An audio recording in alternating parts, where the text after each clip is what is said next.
राजयोगिनी उषा दीदी का वारसी और कुल्लू के सभी प्यारी बगिया में, चैतन्य बगिया में बहुत बहुत स्वागत करते हैं, हार्दिक अभिनंदन करते हैं।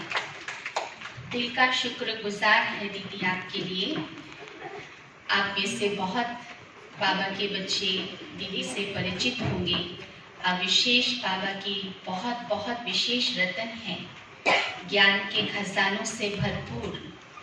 आदरणीय उषा दीदी का जन्म अफ्रीका में जाम्बिया में हुआ था और 1974 में प्रजापिता ब्रह्मा कुमारी ईश्वरीय विश्वविद्यालय के संपर्क में आए और इस आध्यात्मिक ज्ञान की फिलॉसफी और व्यावहारिक ज्ञान से आपका जीवन बहुत प्रभावित हुआ और आपने निर्णय लिया 1980 में कि मैं अपने संपूर्ण जीवन को मानव जगत के कल्याण के लिए और विश्व आध्यात्मिक सेवाओं में समर्पित करूंगी। तो तब से दीदी की आध्यात्मिक यात्रा आरंभ हुई और उसके पश्चात दीदी ने बहुत सारे ज्ञान की गहराइयों को प्राप्त किया।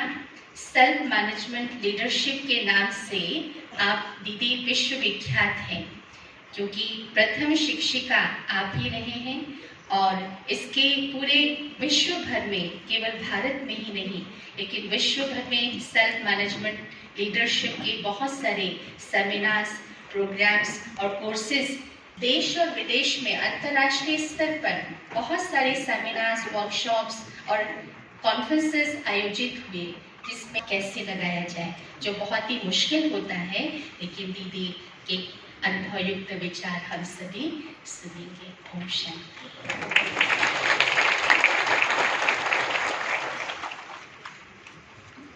ओम शांति।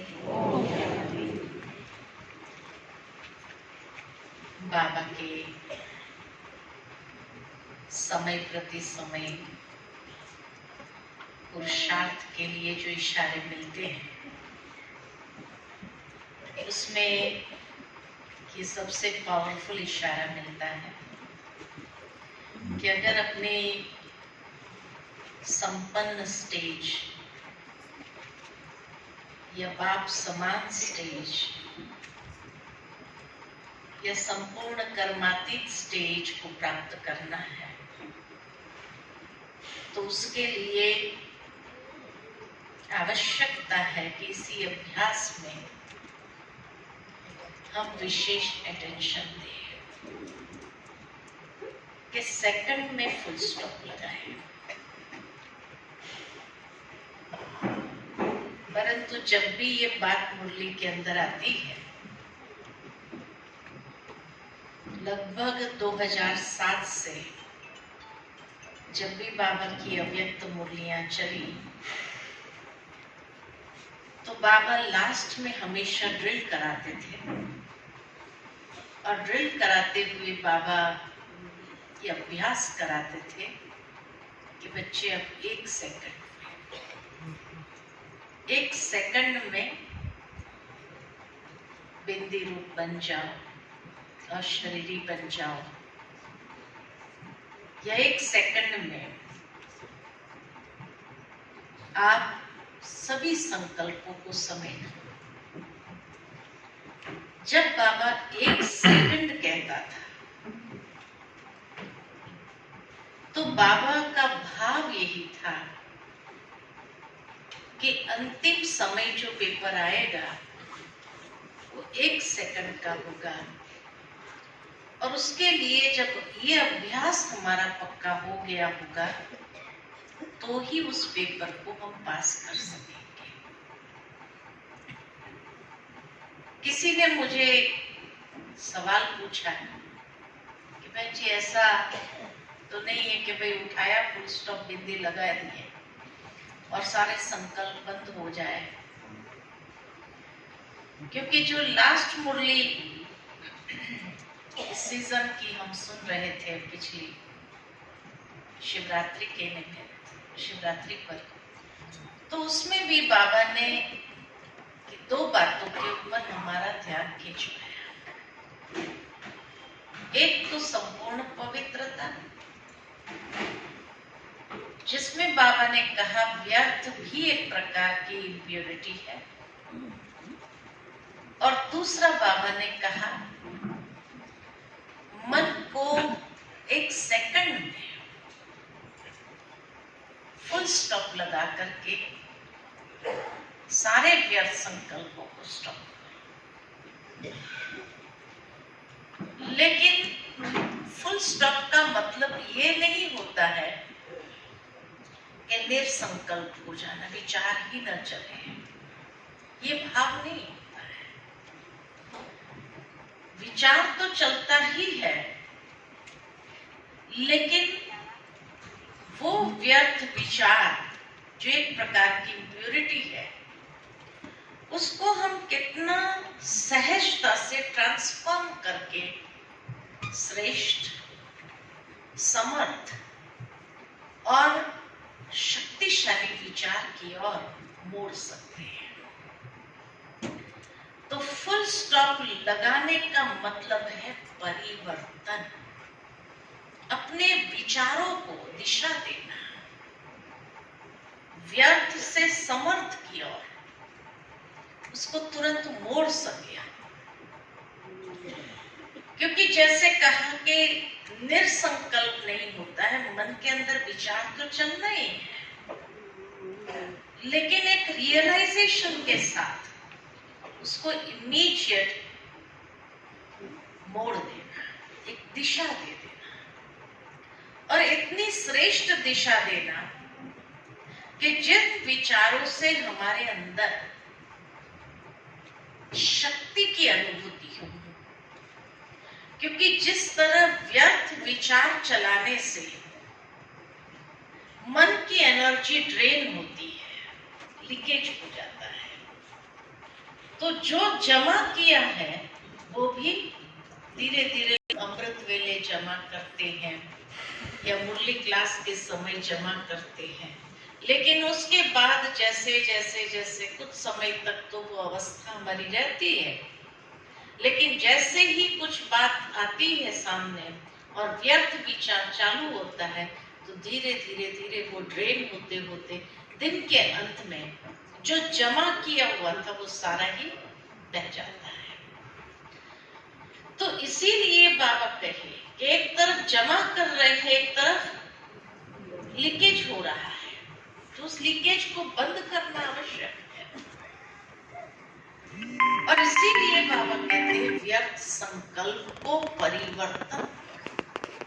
तो स्टॉप करना माना उसको परिवर्तन करना, एक श्रेष्ठ दिशा देना, समर्थ शक्तिशाली दिशा देना उसको।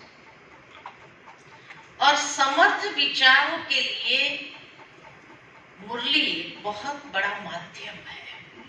इसीलिए बाबा बच्चों को बार बार ये साकार मुरली में भी कहते, बच्चे मुरली कभी मिस नहीं होनी चाहिए, क्योंकि अगर मुरली मिस होती है इसका मतलब कि हमारे पास जो समर्थ संकल्पों का स्टॉक है वो धीरे धीरे क्षण हो जाता है।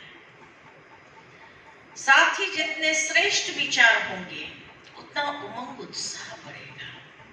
संडे की मुरली हम सभी ने सुनी कि उत्साह, जितना हमारे अंदर खुशी होगी, उत्साह होगा, तो हर घड़ी उत्सव हमारे लिए बन जाएगा।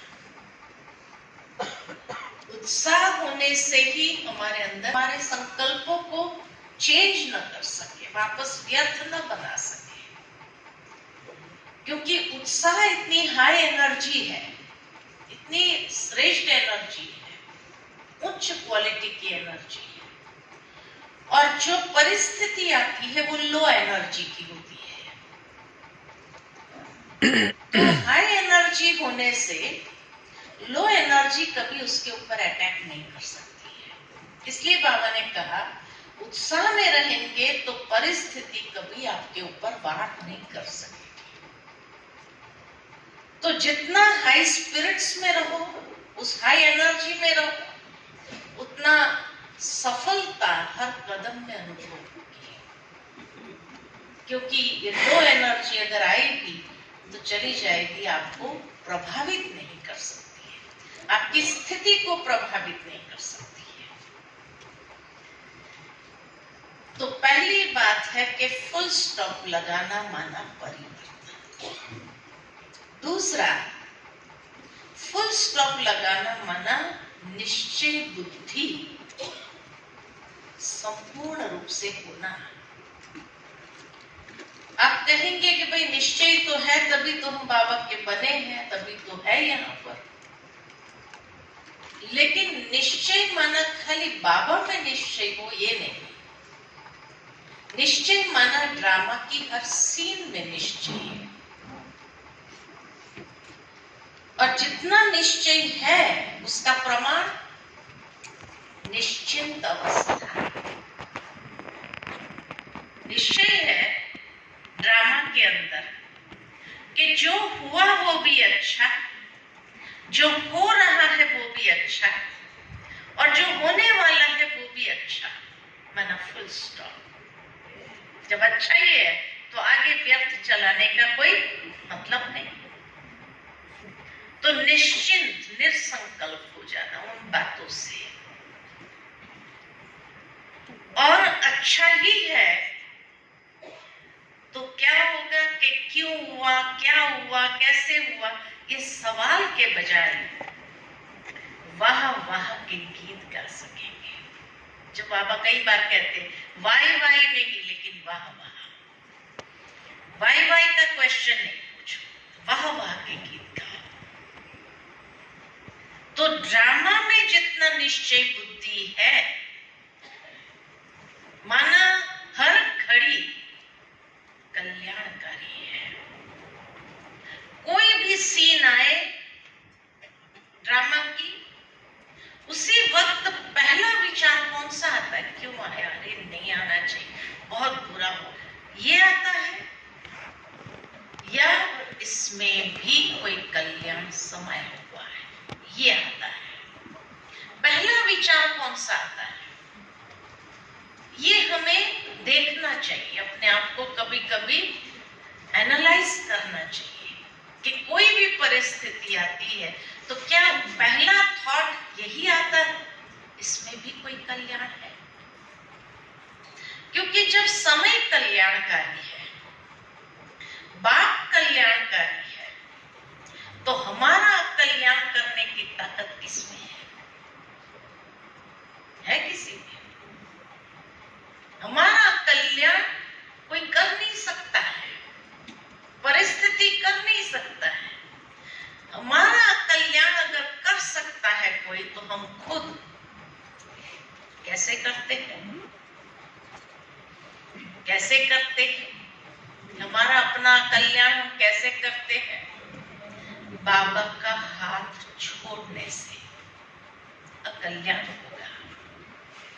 लेकिन अगर बाबा के हाथ में मेरा हाथ है तो किसी की ताकत नहीं कि मेरा अकल्याण कोई कर सके।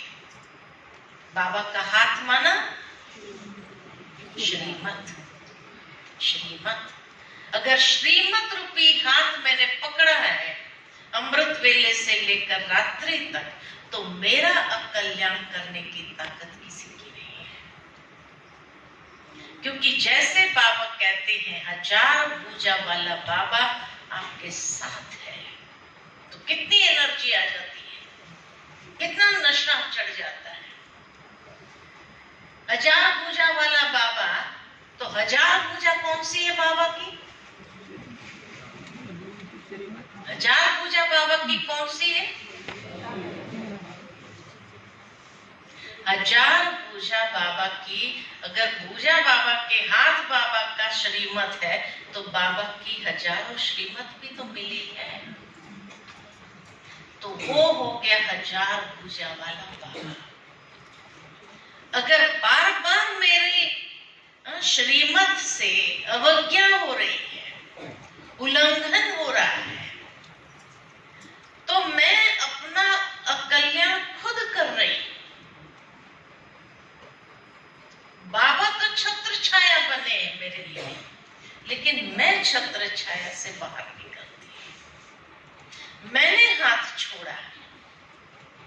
बाकी अगर मैं कदम कदम श्रीमत के अनुसार चल रही हूँ तो मेरा अकल्याण कभी हो नहीं सकता है। ये फुल स्टॉप। हर बार ये सोचो कि इसमें भी मानो किसी आत्मा बार बार पेपर ले रही है, कोई आत्मा आपके साथ बुरा व्यवहार कर रही है।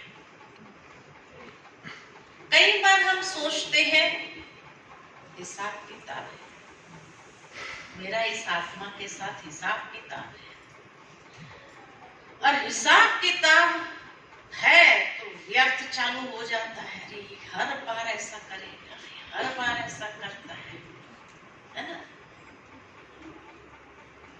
और कभी कभी ऐसे भी संकल्प चल जाते हैं जो बाबा कहते हैं उसको श्राप देने जैसा। सामने वाली आत्मा को श्राप देने, पिछली मुरली में ही बाबा ने कहा कि आप किसी को श्रापित क्यों कर देते हो, ये कहते हो ये है ही ऐसा है, ये कभी सुधरने वाला नहीं है ना। श्राप दे दिया ना, और ब्राह्मणों का श्राप लग जाता है। क्यों? क्योंकि ब्रह्मचर्य व्रत का पालन करते हैं तो पवित्रता की ऊर्जा इतनी अधिक होती है। इसलिए बाबा कहते हैं कि आपका एक नेगेटिव संकल्प भी उसके लिए श्राप बन जाता है। इसलिए कितना अटेंशन रखना पड़ेगा। और फिर हम चाहते हैं बाबा उसकी बुद्धि का ताला खोले। एक तरफ मैं श्राप दे रही हूँ, ये सुधरने वाला ही नहीं है, और दूसरी ओर मैं बाबा को कहती हूँ बाबा इसकी बुद्धि का ताला खोलो। होगा ऐसा? श्राप दे करके ताला बंद किसने किया? हाँ? हमने किया ना। तो इसीलिए अगर कोई आत्मा के साथ का हिसाब भी है तो उस समय भी व्यर्थ चलाने के बजाय, क्योंकि नेगेटिव से नेगेटिव हिसाब चुकतो नहीं होता है, वो गांठ पर गांठ बंध जाती है और मजबूत होती है। इसीलिए उस आत्मा के साथ अगर वो आत्मा ऐसा कोई व्यवहार कर रही, ऐसा कोई कर्म बार बार कर रही है, वो हिसाब आप चुकतो करना चाहते हैं तो फुल स्टॉप लगाने का मतलब है उस आत्मा के प्रति शुभ भावना, शुभ कामना का दान देना। जितना आपकी शुभ भावना, शुभ कामना प्रवाहित होगी, ये भी बाबा का विचार है। वो बुरा व्यवहार कर रहे हैं, आप उसको आशीर्वाद दो, इसका कल्याण हो जाए। ये जैसे ही संकल्प आप उसके लिए प्रवाहित कर, उतना जल्दी आपका हिसाब सेटल होगा। जैसे किसी से उधारी लिया है, आप उसको देते जाओ, थोड़ा थोड़ा करके भी देते जाओ, चुकतो हो जाएगा या नहीं होगा? स्वाभाविक है। ठीक इसी तरह कोई आत्मा के साथ का हिसाब है और वो अनेक रूप से आपको परेशान कर रहा है, उसको सेटल करना है तो थोड़ा थोड़ा करके देना चालू कर दो। शुभ भावना, शुभ कामना, दुआएं देना चालू करो तो बहुत जल्दी वो हिसाब क्लियर हो जाएगा। और देखना फिर वो कैसे आपके सहयोगी बन जाते हैं। हिसाब चुकता हुआ तो क्या होगा? वो सहयोगी बनेगा। अगर उसके पास होगा ही नहीं तो वो सहयोगी हुए। उस आत्मा के साथ का हिसाब बहुत जल्दी सेटल करो। थोड़ा थोड़ा भी देते जाओ, थोड़ा थोड़ा करके भी देते जाओ। देखो कैसे वो हिसाब चुकता होके वो सहयोगी बनेगा कि नहीं। आपने दिया है ना उसको और एक्स्ट्रा भी मिला तो वो सहयोगी बनेगा कि नहीं बनेगा? तो आपके बंधन कटेंगे या बढ़ेंगे? कटेंगे। इसीलिए बाबा कहते हैं कि जैसे ही आपने ये सोचना चालू किया, आप खुद अनुभव करेंगे। जितना दुआएं देते, कंप्लेन नहीं करो बाबा को, बाबा ये आत्मा बहुत तंग करती है, ये आत्मा के साथ मेरा कौन से जन्म का है। नहीं, ये नहीं सोचो, है ना। अगर मान लिया कि है, वो तंग कर रहा है, उसको देते जाओ, उसकी उधारी चुकतो कर दो। जितना जल्दी चुकतो करेंगे उतना ज्यादा अच्छा होगा, वो सहयोगी बन जाएगी। लेकिन आप नेगेटिव सोचेंगे, ये है ही ऐसा, ये कभी सुधरने वाला नहीं, ये है ही तंग करने वाला, तो क्या होगा? ये तो और गांठ बनती जाएगी कि नहीं बनेगी? तो चुकतो तो नहीं होगा। तो अंत तक वो पेपर क्या करेगा? आपको तंग ही करेगा, क्योंकि आपने श्राप दिया हुआ है उसको।